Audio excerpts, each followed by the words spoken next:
and God hath remembered her iniquities. It's interesting how that in the scriptures it speaks of the sin of man reaching unto heaven, which usually, of course, precedes the judgment of God for that sin. In Ezra chapter 9, verse 6, he said, O my God, I am ashamed and blush to lift up my face to thee, my God. For our iniquities are increased over our head, and our trespass is grown up unto the heavens. So great the trespass, grown up unto the heavens. Jeremiah 51:9, we would have healed Babylon, but she is not healed. Forsake her, and let us go every one into his own country, for her judgment has reached unto heaven, and is lifted up even to the skies. In Jonah chapter 1, verse 2, the Lord said, Arise, go to Nineveh, that great city, cry against it, for their wickedness is come up before me. And in chapter 16 of Revelation, the great city was divided into 3 parts. The cities of the nations fell, and great Babylon came into remembrance before God to give her the cup of the wine of the fierceness of his wrath. And so their sin had come up before God. You remember in the destruction of Sodom that the Lord said that their sin had come up unto heaven, and they had come down to bring the judgment of God upon the city of Sodom. So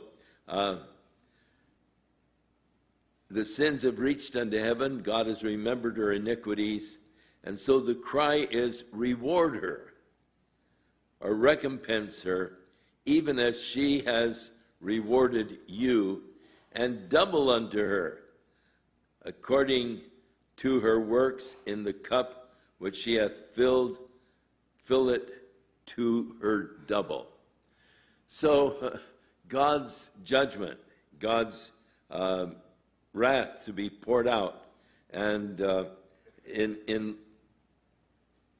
like that she has vented her wrath against the people of God, God said, render it unto her double. How much she has glorified herself and lived deliciously or delicately, so much torment and sorrow give her, for she says in her heart, I sit a queen, I am no widow, and I shall see no sorrow. Therefore, her plagues will come in one day, death and mourning and famine, and she shall be utterly burned with fire, for strong is the Lord God who judges her. The destruction is going to come suddenly. It speaks of the plague coming in one day. In verse 9, it speaks of the smoke of her burning. Verses 10 and 15 speaks about the merchant standing far off for fear of her torment. For in 1 hour her judgment came, verse 10 and 15. And in verse 17 and 19, 1 hour so great riches have come to naught. It seems like the destruction of Babylon, this commercial city and system, will take place in one day. It will be of such nature that people will be fearful to approach the city. And it speaks about the smoke of her burning. Some of the older commentators, thinking that this perhaps was a reference to Rome, talk about how that that area of Italy has sort of a boiling cauldron underneath Vesuvius and all the tremendous destruction when the volcano erupted, and they sort of interpret this as volcanic action.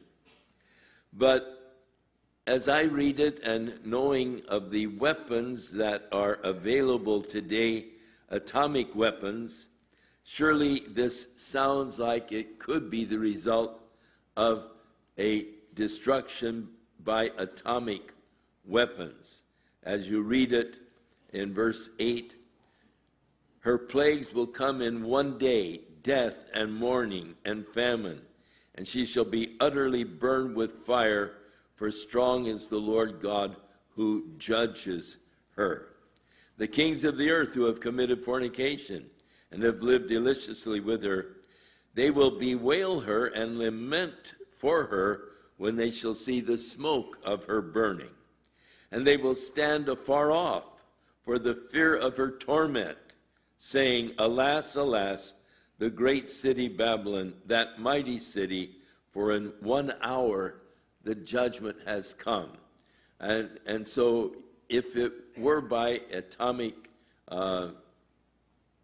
bomb of some sort, the fear of the radiation that lingers after the explosion would give you to the understanding of why they stood afar off in fear of the torment and not really wanting to approach it for fear of the radiation. The merchants of the earth shall weep and mourn over her, for no man buys their merchandise anymore. It's going to be a tremendous blow to the whole commercial system in the world today. Talks about the type of merchandise or trading that is done. The merchandise of gold and silver, precious stones, gems, and pearls, fine linen, purple and silk and scarlet, and all the thionine wood, and all manner of vessels. That's a hardwood that is grown in Africa and used to make little idols and statues. And all manner of vessels of ivory, all manner of vessels of most precious wood, of brass and iron and marble, then the cinnamon and the perfumes, the ointments, the frankincense, and then the wine and the oil, the fine flour, the wheat and the beast and the sheep, horses and chariots, and the slaves and the souls of men, brought into bondage to this whole commercial system. And the commercial system has a lot of you in bondage tonight.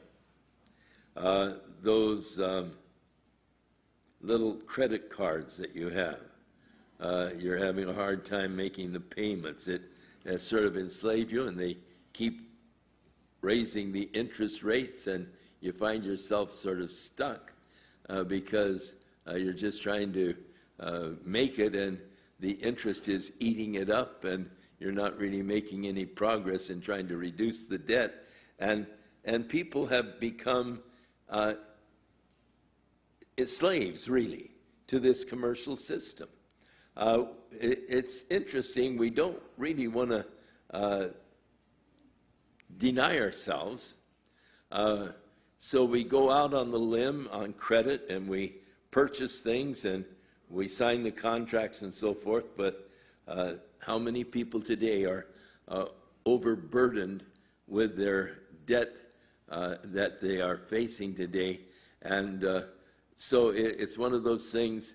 You become really a slave to, as a debtor, you become a slave to the ones that you owe the money to, and it's a sad situation that has been brought upon our world today as the result of all of the debt that has been incurred as people are buying things on credit and all. The fruit that thy soul lusted after, have departed from thee, and all things which